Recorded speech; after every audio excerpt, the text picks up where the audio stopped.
First of all, the issue with WhatsApp's privacy and policies that are changed by Facebook is only a misconception. The updates are actually related specifically to features that allow users to message and interact with businesses on WhatsApp. Last year, Facebook announced that businesses using WhatsApp could store and manage their chats with customers using Facebook's secure hosting infrastructure. As part of this, a business can see the contents of the message between it and the user and may use that information for its own marketing purposes, which could include advertising on Facebook. Many users took it to mean that the app would be sharing more data, including messages, with Facebook. Many users were concerned that the updated privacy policy signaled broader data sharing between WhatsApp and Facebook, but that simply is not the case.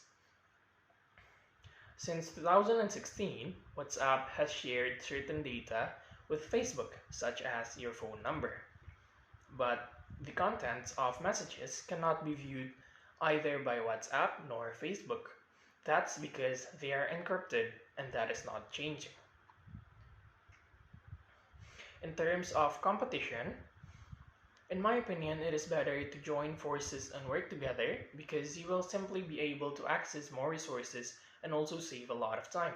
If you think about it a little bit further, working together is actually almost always a better solution, even since hundreds of years ago.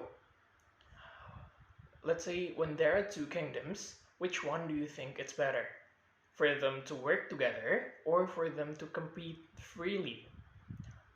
Myself, agrees more that they better work together, and that is proven because, as we know, today we have the UN, and I assume we can all agree that having the UN is a good thing in order to maintain world peace. Speaking of eliminating options for consumers, picture it like this. Let's say you want to buy a phone. Would you rather be able to choose between two phones that their qualities are like an 8 out of 10? Or would you rather only be able to buy a phone without any other options, but the quality of that phone is a 10 out of 10? Well, myself, I will absolutely pick the 10 out of 10. Well, because it is better. Okay, so enough of that. Here are some good reasons for growing your business through an acquisition or merger. Number one is obtaining quality staff or additional skills, knowledge of your industry or sector, and other business intelligence. For instance, a business with good management and process systems will be useful to a buyer who wants to improve their own. Ideally, the business you choose should have systems that complement your own and that will adapt to running a larger business. Number two is accessing funds or valuable assets for new development. Better production or distribution facilities are often less expensive to buy than to build. Look for target businesses that are only marginally profitable and have large unused capacity which can be bought at a small premium to net asset value. Number three is your business underperforming. For example, if you are struggling with regional or national growth, it may well be less expensive to buy an existing business than to expand internally. Number four is accessing a wider customer base and increasing your market share. Your target business may have distribution channels and systems you can use for your own offers. Number five is diversification of the products, services, and long-term prospects of your business.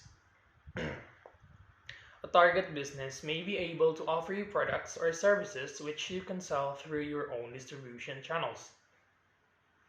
Number six is reducing your costs and overheads through shared marketing budgets, increased purchasing power, and lower costs.